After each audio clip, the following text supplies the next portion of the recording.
विजय sir. हमारे साथ पंडित मुकेश जी जुड़ गए हैं। अब सर आवाज सुन पा रहे हैं मुकेश जी आप मेरी? बिल्कुल मैं सुन पा रहा हूँ सर। मेरा सवाल वही था, फिर से आपसे कर रहा हूं मैं कि क्या है ये सूर्य ग्रहण, कैसे लगा, क्या सावधानी, क्या बचाव, और ये पीली रोशनी, चमकीली रोशनी, नीली रोशनी का क्या मतलब है सर?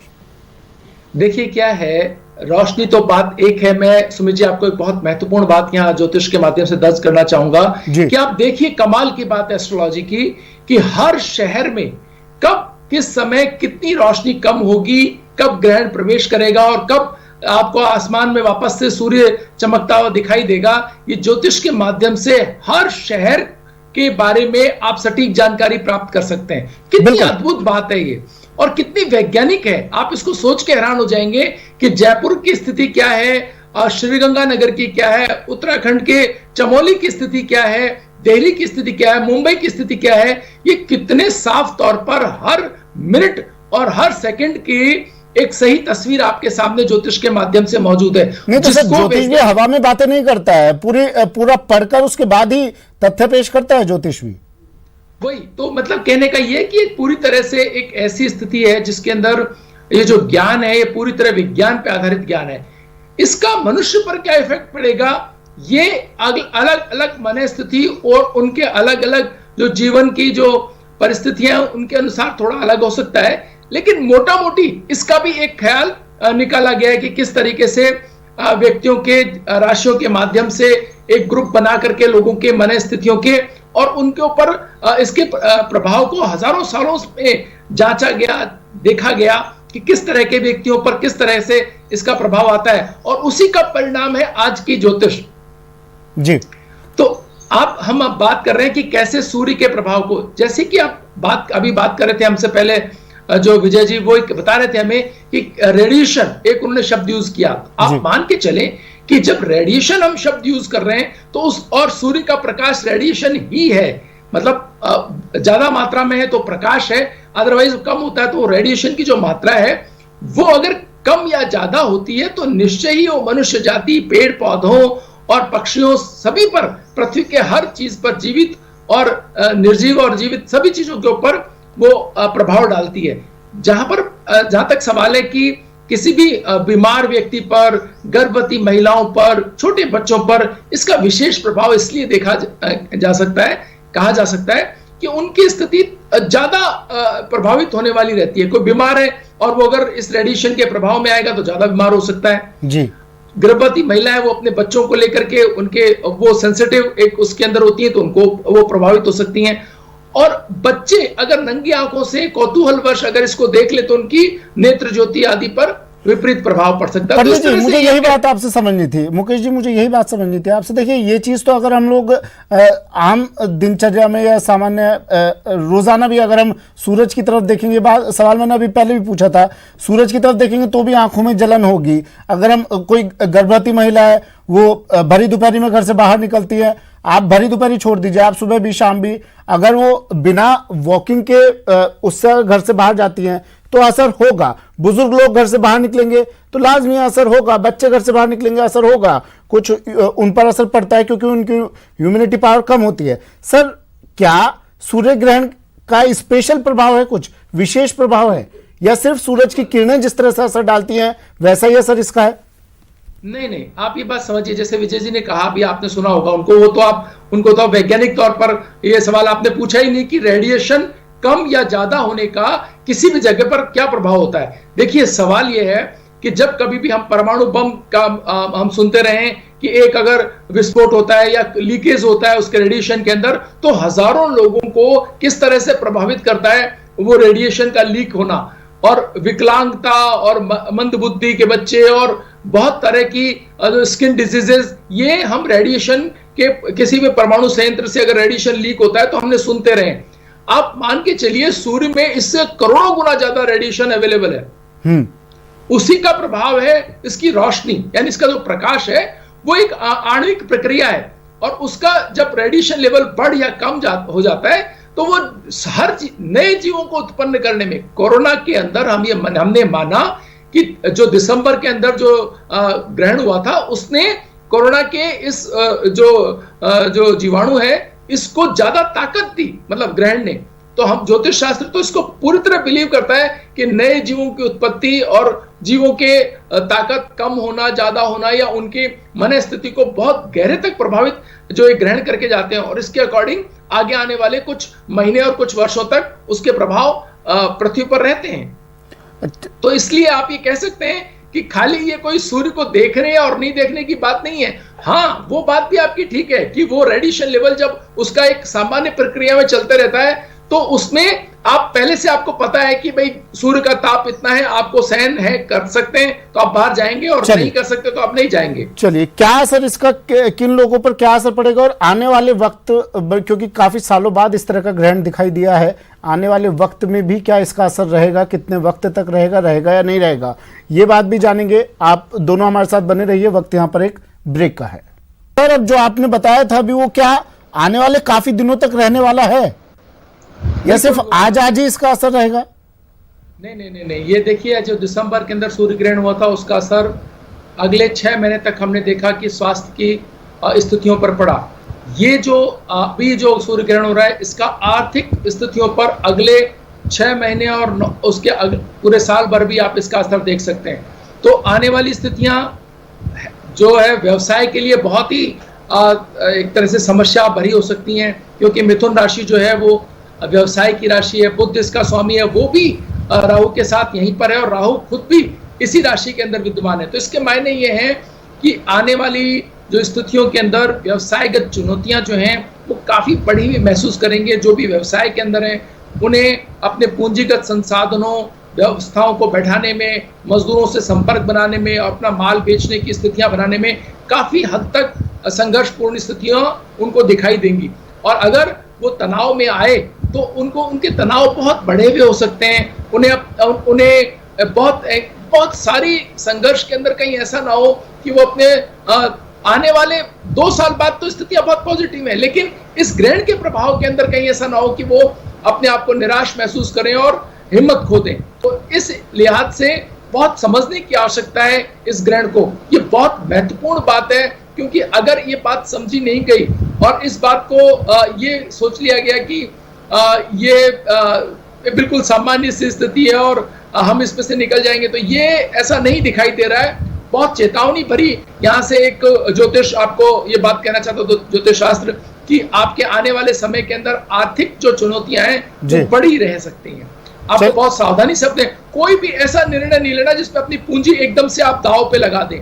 कोई भी ऐसा निर्णय नहीं आपको नहीं लेना है कि आप जो आपने हानि है उनको ठीक करने के लिए शेयर बाजार में अपना पैसा लगा करके और वहां से रिकवर करना बड़ी मात्रा में चाहें। तो कोई सट्टा, जुआ या कोई शेयर मार्केट से बहुत पैसा निकालने की स्थितियां नहीं दिखाई दे रही हैं। तो ऐसा कोई भी कार्य। चलिए मुकेश जी, फिर से लौट रहा हूँ श्रीगंगानगर लिए चलते हैं, जहाँ ग्रहण का असर देखिए इंसानों को तो हमने समझा दिया, घर में रहे और सीधी आंखों से ना देखे सूर्य ग्रहण को। इस सूर्य ग्रहण का असर पशु पक्षियों अन्य जीव जंतुओं पर भी पड़ेगा? आप देखिए ना, आप तो खुद ही कह रहे हैं कि आप करती है उसके ऊपर इसका निश्चय ही असर है। और पशु पक्षी जीव जंतुओं पर आप देखिए कि वो अभी जब ये रोशनी इतनी कम हो गई थी तो वो अपने घरों की तरफ लौटने लगे थे। आप देखें कि जो पालतू जीव हैं वो बेचैन, उनकी बेचैनी आप देख सकते हैं। अगर आप जो उन्होंने भी जो ऑब्जर्व करते हैं इसको, जिनका विषय है ये, वो निश्चय ही इस बात का पूरी तरह से इसके ऊपर नजर रखते हैं और इसके प्रभावों को दर्ज करते हैं। ज्योतिष शास्त्र इस बात को कहता है कि यस, जो ग्रहण के प्रभाव, जो प्रजातियों में बदलाव, उनके स्वभाव में बदलाव, आने वाली जनरेशन में बदलाव, ये ग्रहण के माध्यम से हम देखते रहे हैं।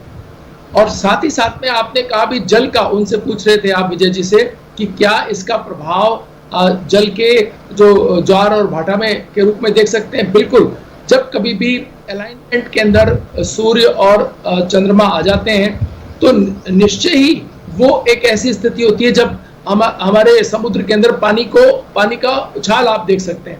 और ऐसी स्थिति के अंदर जब अमावस्या का टाइम रहता है तो ये बिल्कुल एक समय आता है जब समुद्र पीछे हट जाता है। तो ये ऐसी स्थितियों का निर्माण लगातार प्रकृति में बदलाव के रूप पर हम देखते रहते हैं ग्रहण का प्रभाव हमें देखने को मिलता है, मनों पर भी मिलता है। इवन आप जो पिछले 15 दिनों से जो 5 जुलाई से आज तक की स्थिति, 31 तारीख तक की स्थिति के अंदर लोगों के मन में बड़ा उद्वेलन, बड़े तनाव, बड़ी निराशा जो आपने महसूस करी, वो इस ग्रहण के जो पिछले 5 तारीख वाले चंद्र जो उपछाया ग्रहण था उसका प्रभाव था। इसका प्रभाव आप और भी आने वाले कुछ दिनों के अंदर बड़ा मनों के ऊपर आप आते हुए देखेंगे। लोगों की मनोभावना बदलती हुई, लोगों के विचारों में बदलाव, निराशा, या तो हर किसी को इस बात की केयर करने के लिए कहा जा सकता है अपने चैनल के माध्यम से कि अपने आसपास कोई भी भावनात्मक रूप से अगर कोई ज्यादा कमजोर व्यक्ति हैं या तनाव ज्यादा लेते हैं या जिन्हें इमोशंस का फ्लक्चुएशन आप देखते हैं, उनकी ठीक से केयर करने की आवश्यकता है। उनके ऊपर बहुत दबाव बनाने की आवश्यकता नहीं है, परिणाम लेने के लिए उन पर दबाव बनाने की आवश्यकता नहीं है, और उनके ऊपर इस बात के लिए भी बहुत दबाव ना बनाएं कि वो क्या कर रहे हैं क्या नहीं कर रहे हैं, वॉच के तौर पर भी, क्योंकि हम घरों के अंदर इस समय डबल अटैक हो गया लोगों पर। एक तो कोरोना के कारण लोगों के कई लोग घर में बैठे हैं, वो डिप्रेशन का शिकार हो रहे हैं, और इस बीच कुछ खबरें भी हमने सुनी इस तरह की कि डिप्रेशन की वजह से किसी ने गलत कदम भी उठा लिया, और अभी आप बता रहे हैं इस सूर्य ग्रहण का भी असर पड़ता है इस तरह की चीज़ों पर। डबल इफेक्ट हो गया है। तो बात की थी वृष राशि वालों के लिए जॉब्स को लेकर के थोड़ी दिक्कतें आ सकती हैं। अपने व्यवसाय में जो उन्होंने पहले कार्य किए थे उनके परिणाम विपरीत आने के कारण वो तनाव में हो सकते हैं, तो उन्हें बहुत समझदारी से इस बात का ये ख्याल रखना है कि लंबे समय के लिए नहीं है ये समस्या, ये 3, 4, 5 महीने में समाप्त हो जाएगी, उसके बाद एक उज्जवल भविष्य उनका इंतजार कर रहा है। तो ये तो एक स्थिति है, कभी किसी के लिए थोड़ी नकारात्मक होती है और कभी किसी के लिए, तो प्रकृति में इस तरह की घटनाएं चलती रहती हैं। तो उन्हें इससे प्रभावित रहते हुए अपने जो दैनिक कार्य हैं उनको, अपने मन स्थिति को बिल्कुल भी प्रभावित नहीं होते हुए देना है। मिथुन राशि वालों के लिए तो बहुत ज्यादा, क्योंकि उसमें तो ग्रहण ही है, मैं आपको बताऊं, ये तो मिथुन राशि के ऊपर ही ये ग्रहण है, तो उन्हें अपने जो गति, जैसे अगर किसी वाहन में जा रहे हैं, आ रहे हैं, तो गति से संचालित होने वाली चीजों पे बड़े प्रभावशाली तरीके से देखना है कि आने वाले दिनों के अंदर उन्हें बहुत तेज गति से वाहन नहीं चलाने हैं। बड़ा अपना विचारों में, भाषा के अंदर, अपने व्यवहार के अंदर बड़ा एक संतुलन रखना है, जिससे उनके टकराव किसी से ऐसे ना हो जाए कि वो फिर उनको निराशा या अन्य कठिनाई के तौर पर देखने को मिले। तो हर राशि वालों के लिए अलग अलग तरीके की स्थितियों का ये निर्माण करता है। कर्क राशि वालों के जैसे बात की जाए तो उनके लिए ये भावनात्मक द्वंद्व, जिसकी हम सबसे अभी पहले बात कर रहे थे, उसके रूप में कहीं ना कहीं ये दिखाई दे सकता है। तो कर्क राशि वाले अगर आपके आसपास है, आपके परिवार में, तो उन्हें बड़े स्नेह और प्रेम की आवश्यकता है। उन्हें वो अच्छे कार्यों के परिणाम हमेशा ही देते रहे, लेकिन जब ऐसी खगोलीय घटनाएं होती हैं, चंद्रग्रहण या सूर्य ग्रहण होते हैं, तो ये सबसे ज्यादा प्रभाव कर्क राशि वाले इसके उसमें आते हैं, क्योंकि वो भावुक और बहुत केयरिंग लोग हैं। जरा से तनाव के अंदर ज्यादा तनावग्रस्त हो जाते हैं, तो उनकी बहुत संभाल करने की आवश्यकता है। लेकिन शुभ बात यह है कि सिंह राशि वालों के लिए बहुत बेहतर ये स्थिति है। सिंह राशि वाले और जो कन्या राशि वाले हैं उनके लिए यहाँ पर ये लाभदायक रहने वाला है ग्रहण। तो ये ऐसे नहीं है कि सभी के लिए कोई निराशाजनक बात है।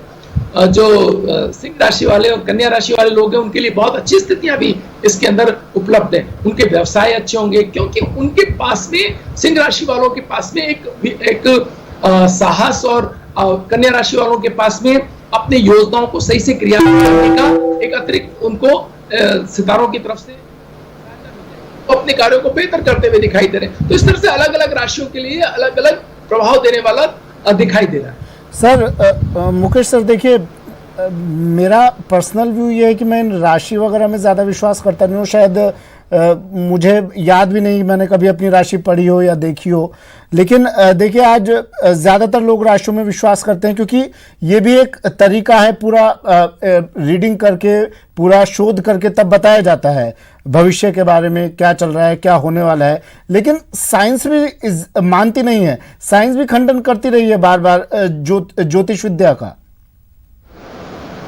सूर्य ग्रहण पर भी साइंस के अलग तर्क है, ज्योतिष विद्या के अलग तर्क है।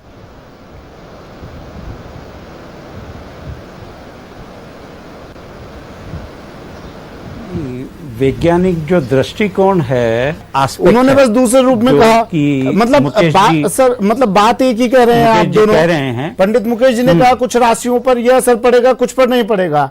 आप उसे दूसरे तरीके से कह रहे हैं। ठीक है, मतलब शब्द अलग है लेकिन परिणाम एक है, ये कह दिया जाए। विजय जी, देखिए, इसको मैं और दूसरे साइंटिफिक थॉट से बताऊं, जैसे सूर्य की रोशनी है वो सब जगह गिरती है बराबर, लेकिन पहाड़ों पे टेम्परेचर ज्यादा हो जाता है और समुद्र का टेम्परेचर बढ़ता नहीं है। जी, तो ये सही है क्योंकि उसकी एब्सॉर्प्शन पावर जो है वो अधिक है पानी की, इसलिए उसका टेम्परेचर नहीं बढ़ता। ठीक है। और जो पहाड़ है उसकी एब्सॉर्प्शन पावर कम है तो टेम्परेचर बढ़ जाता है। अब ये जो एब्सॉर्प्शन पावर है ये प्रॉपर्टी है उस मतलब पदार्थ की। राशियों का इसी कोई तरह मतलब से नहीं होता है इसमें। जो बिहेवियर है ये दरअसल ह्यूमन बीइंग का कंपोजिशन है। जी ह्यूमन बीइंग भी तो किसी न किसी मटेरियल के बने हुए हैं जी। और थोड़ा बहुत भी यदि वेरिएशन चलिए, समय की कमी है मुकेश जी, आपके पास आ रहा हूं मैं। बिल्कुल क्लोजिंग कमेंट, समय की बहुत कमी है। सर, क्यों साइंस बार बार खंडन करता है ज्योतिष विद्या का? क्या कहीं कुछ हड्डी कमी रह गई? नहीं, कोई खंडन नहीं करता। एक्चुअली क्या है कि उन्हें वो तो बल्कि इस पर डिपेंडेबल, मैं आपको सही बात कहूं कि अगर एक बार ज्योतिष शास्त्र स्थापित हो गया, यानी इस पर, जैसे कि आयुर्वेद, आपने देखा कि एलोपैथी, जब तक एलोपैथी का हमने देखा, उन्होंने WHO ने ये कहा कि आयुर्वेद की दवाइयां काम में ही नहीं लेनी, क्योंकि उन्हें पता है कि अगर आयुर्वेद की दवाइयां काम में ली गई तो फिर ये जो एलोपैथी का बड़ा अरबों का बाजार है ये खत्म हो जाएगा। ऐसे ही अगर ज्योतिष शास्त्र के ऊपर ठीक से काम किया गया इसी तो तरह निश्चय ही आने वाले दिनों के अंदर मानव जाति के लिए बहुत सारी जानकारियां ऐसी उपलब्ध होंगी जो बहुत आधारित महत्वपूर्ण होंगी। बिल्कुल बिल्कुल। इस चलिए, तो तारीख दोनों को के जन्म मत में अलग अलग है। लोग इस तरह से हैं। बिल्कुल। विजय जी, मैं फिर से आपके पास लौटूंगा। पंडित मुकेश जी, मैं फिर से आपके पास लौटूंगा। एक ब्रेक ले रहे हैं यहाँ पर, ब्रेक के बाद जल्द हाजिर होना है।